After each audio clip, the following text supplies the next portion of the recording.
Good morning. Let's go foraging. I'm looking for a very specific plant. It is today the 27th of June. A couple of days ago, it was the name feast of St. John. And there is one flower that starts flowering on around St. John's name feast, so it's called St. Johns Wort. I am not happy, however, with my municipality having decided that they are going to clear the brush around the canal. It's making my life so much more difficult. Difficult, lemon, difficult. But we got one right over there, which also gives me the opportunity to show you why this is St. Johns Wort. Like, there are many flowers flowering around this date. But why is this one specifically St. Johns Wort? Why is this one named after John the Baptist? If you decapitate it, like so, and then continue to rub it on your fingers, you see, I now have the blood of St. John on my fingers. It's that same blood that we want to use for dyeing, of course. Anyway, you're going home with me.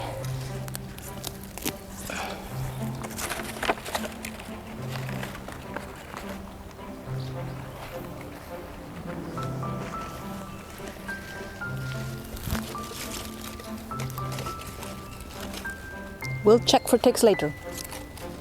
Right now, we're on the mission.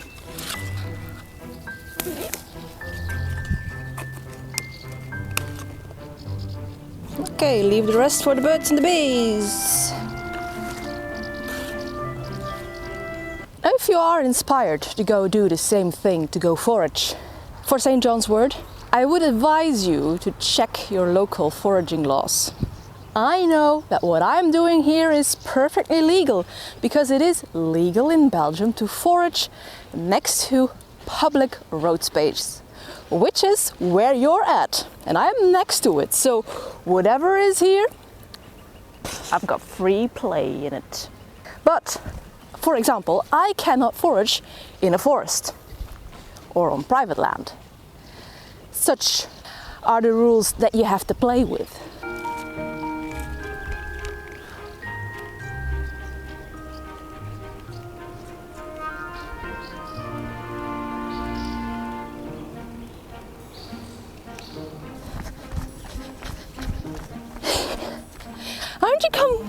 Aren't you going to come with me?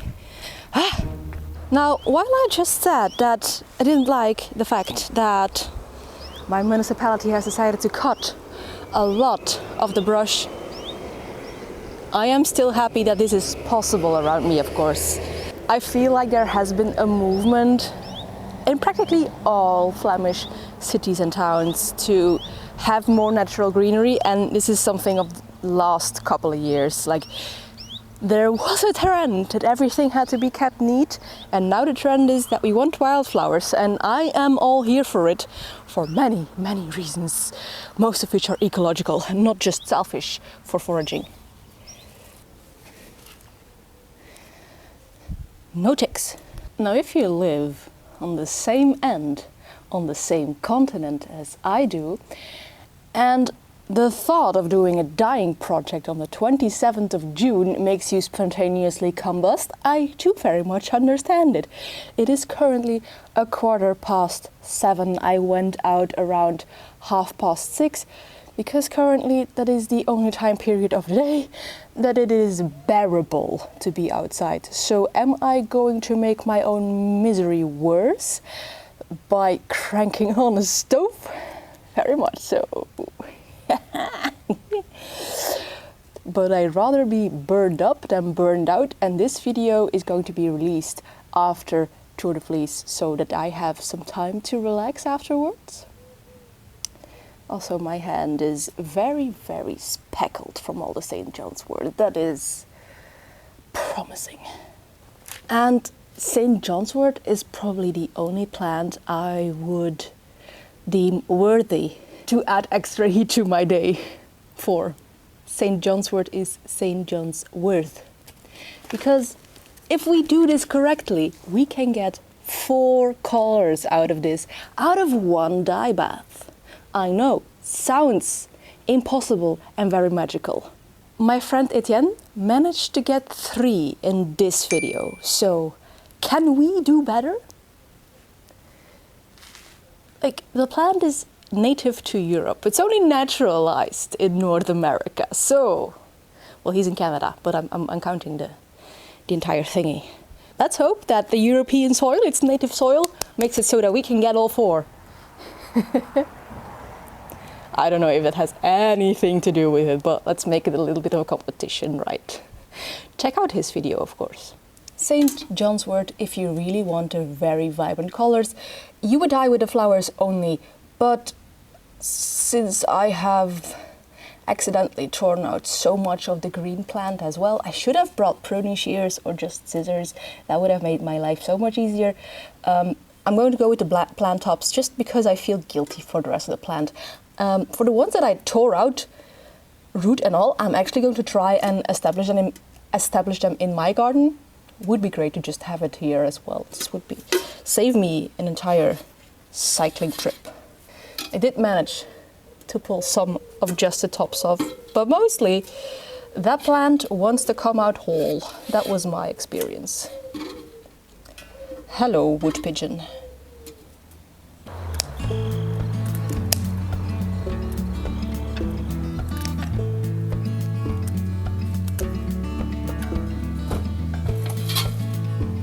I already tried to establish St. Johns Wort in my garden last year, and as you can see, they're right over there. 1 plant survived. Yeah, I don't really have a dye garden in a sense. I have a wild garden. I want just wildflowers everywhere, and it's really working out so far. But of course, this is yarrow, also a dye plant. I really like this part of my garden.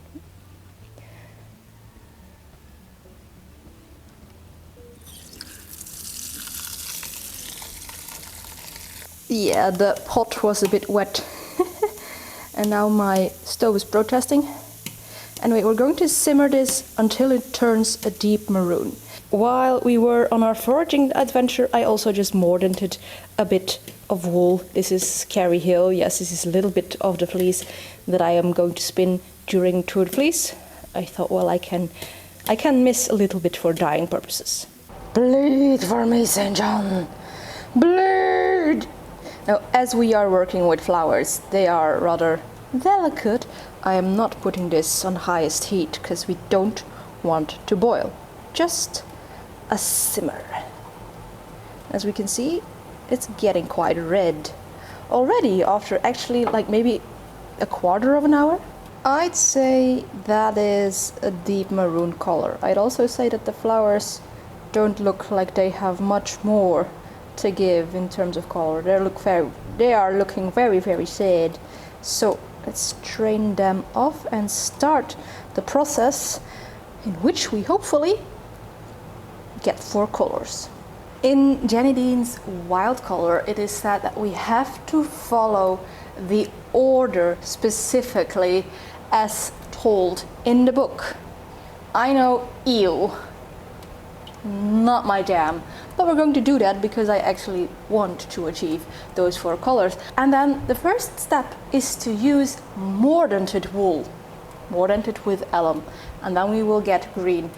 I find that a little bit dubious because the next color we would try to achieve is red, and instinctively I would say use unmordanted wool first to get the pure red, but we are going to listen. So this has been mordanted with alum and then rinsed out thoroughly. So hopefully there is no excess alum to contaminate my dye bath. But I'm not sure. I'm really not sure. I'm really hesitant about it. Like, it feels to me like the opposite way of doing things. But we're following the book. We're following the book.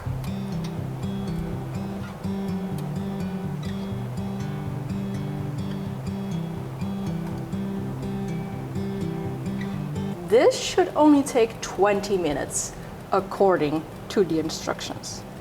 So, that was 20 minutes. Oh, damn! Yes! What a nice green. You do see this, how green this is? Wow, nice. So that was color number 1. I still have a little bit of fluff left. Okay, and our bath is also still red, which is what we want, because the next step would be to add an unmordanted amount of fluff in here and then hope that it turns reddish brown, something like that. It's unmordanted, but it is still soaked in water so that it will take up the dye easily. Whoop. This has to be simmered for about an hour. It's been more than 1 hour. It's actually even closer to 3 hours, and I think I'm going to call this one kind of done. It's pinkish.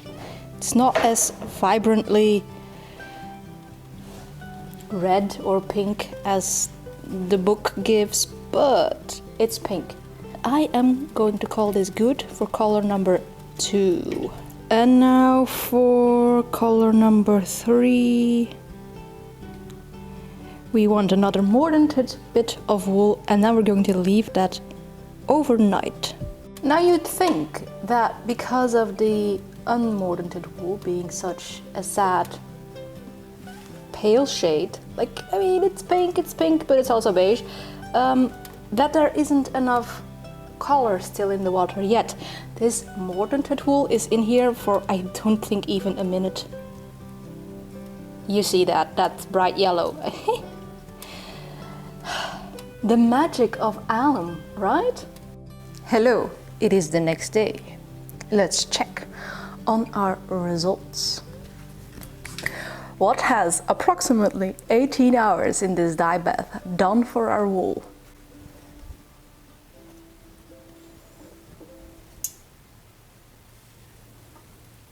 That's color 3. We are right now neck on neck with our friend Etienne. Let's see if we can make a 4th color. So for the 4th color, reheat the dye bath and add the last alum mordanted skein. Simmer until it turns yellow or gold. Well, our 3rd fluff was yellow or gold. The 3rd one had to be brown. Well, let's see if we can actually get a different color. Currently, these are our 3 colors that we have achieved with the St. Johns Wort. I am not apologizing for the sound of my ceiling fan because,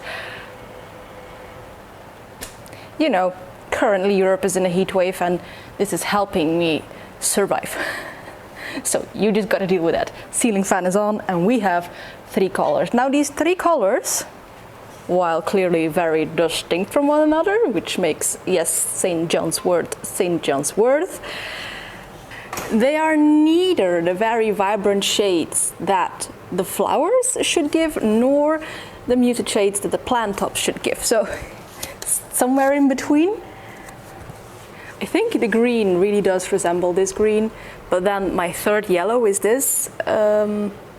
I didn't really get to the browns or the more purple shades that the book says that you could get, but that is where we're currently at. So while I am currently still preparing the fluff for To the Fleece, I rewatched Etienne's video, and even though he said in a very recent chat message that he only got 3 out of the 4 colors, he's a liar. He got 4 colors, not in the correct order, but he got 4 colors. He got the green, the pink, the brown and the yellow. So I'm currently behind. I'm losing this game, even though he doesn't even know that I'm playing the game with him. But my 4th color, better, coming clutch. It's been a couple of hours since I've started reheating this dye bath, and I've checked it periodically and it's not gotten any darker than this for quite a while now, so I think this is about where we're going to end. So now, funnily enough, I've actually ended up with the same result, kind of, as my friend Etienne did, where the 3rd color is very, very yellow, And the fourth is more of a brown tint than the third color is, even though in the book it describes it as you first get brown and then you get yellow.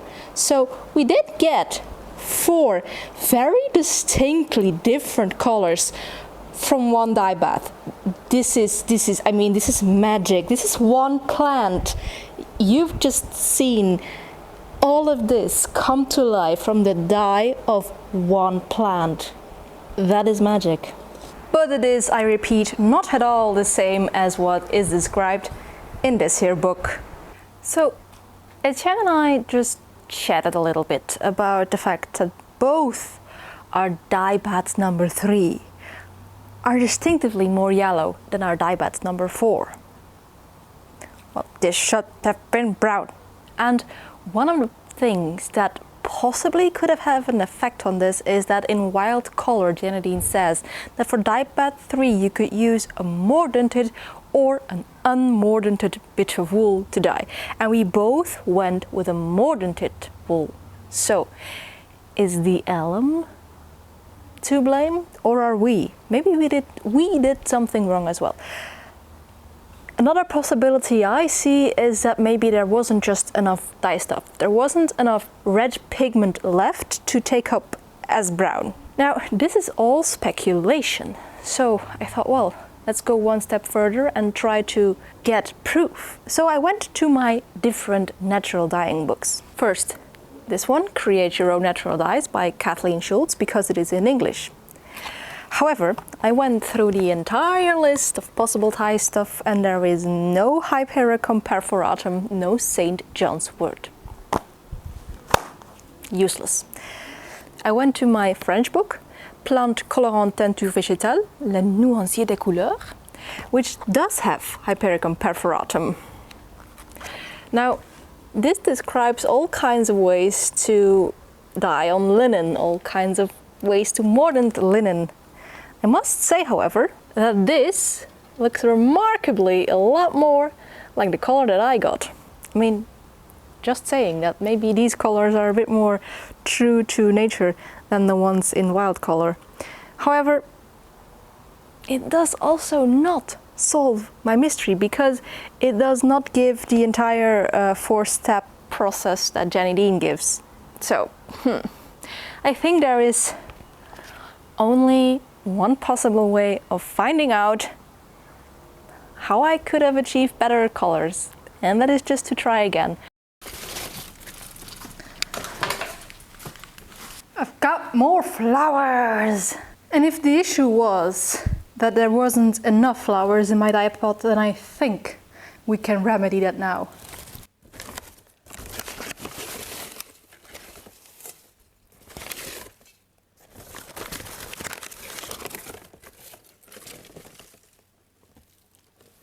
Now, of course, next to following local foraging laws and making sure this is not a criminal act, there's also just some common sense foraging rules, like only forage where it's abundant and leave more than you take.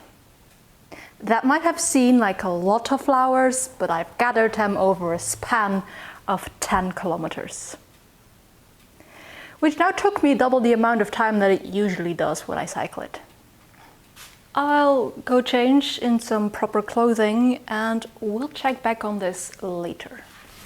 Dark maroon dye bath, check. Mordanted fluff, check. Step 1, 20-minute green. Oh well, that's a very different color. Much more yellow than the previous green. I will show you in a couple of seconds. I mean, it is a green. We can say that there is a green hint in there, but it's very yellow. Okay. Next up, 1 hour unmordanted fluff.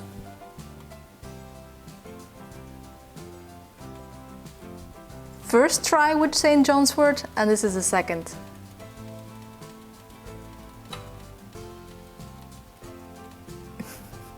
Yeah, I'm going to get completely different colors, it seems. Now I'm even more excited. So actually we're 2 hours further. It's not as bright and vibrant as the color reference in the book, but this is much more purple than we achieved last weekend with the same Johns Wort. And it's about bedtime, and the next step would be to have it rest overnight. So I'm going to take this one out. And then, because that is what we want to test, if it matters at all, for this overnight bath, it's now going to be unmordanted wool. See you in the morning. What do we say about color 3? I'd say it's more brown, but it is also very beige. Now I'm wondering, I turn off the stove before I let this do its overnight thing. While this is actually not literally stipulated in the book that you should, it just says that for step 4 you have to reheat it. So, well, I understood that as this one is no longer heated. Maybe I'm wrong with that. Anyway, I'll take this for color 3 and then we'll do exactly as the book says and reheat these. Oh, I think there is more wool. Yeah, there was more wool. Like, this is still a very dark maroon dye bath, and in goes the last of the mordanted wool that I prepared. Okay, here we are. This was last weekend's try, and this was the most recent try. As you can see, there are some differences. First and foremost, yeah, the alum did switch around the yellow and brown fluffs. So I don't know if this is an oversight on Jenny Dean's part, or if this is just human error in my experiments, but this is what I'm getting, and this is also what Etienne got. When you use the mordanted fluff, you get yellow, and when you use the unmordanted, you get brown. Like, there isn't even much difference between these shades. Like, these are darker, a little bit more vibrant. That's the main difference from using a lot more flowers, is just that the colors are darker, which is logic. Even though I must say I like this green best. This is a gorgeous green. This is an olive green or a dark neon green. I don't know how to describe it. If you can see. Yeah, it's not as green, because I would call this more green. Now, of course, there are so many variables that I did not account for, because, of course, my way of dyeing is not scientific in the slightest. I mean, I haven't even weighed anything before starting. If you are a recurring viewer, you know this already. But I'm not here to be exact and get results that I can replicate and be like scientifically perfect in my methods. No, natural dyeing for me is all about the playing, the experimenting and the fun. And I think this was fun. Like, it was experimenting, asking myself questions like, but I get something else. And the book is saying, how can I try and figure out where I went wrong with my very unscientific ways? And I've got 8 really interesting and all different colors. Like, I've got 8 colors out of one flower. I probably will use that somewhere in the thumbnail or a title, and I know it's very clickbaity, and it's entirely true.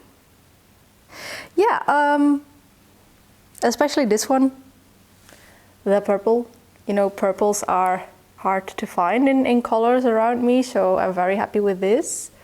I really want to use this in some kind of project. What I'm thinking right now, especially because this is Kerry Hill, this is a down adjacent breed, really good fiber for making socks. So maybe I will try and use all 8 of these colors to make some kind of self-striping sock yarn. I think that would be really beautiful and interesting and cool to think out and stuff. Yeah, I've got plans, but you weren't surprised by that, of course. I hope that this at least gave you some inspiration to try and seek out some St. Johns Wort yourself. Could be still flowering where you're at. if you are in a little colder climate than I am, then they're later than the feast day of St. John. Who knows? Anyway, if you like these kind of fiber shenanigans, then maybe you could like, comment or subscribe, but of course that is all up to you. And as for me, I will see you in the next video, but before we do that, maybe you could look at some more dyeing shenanigans.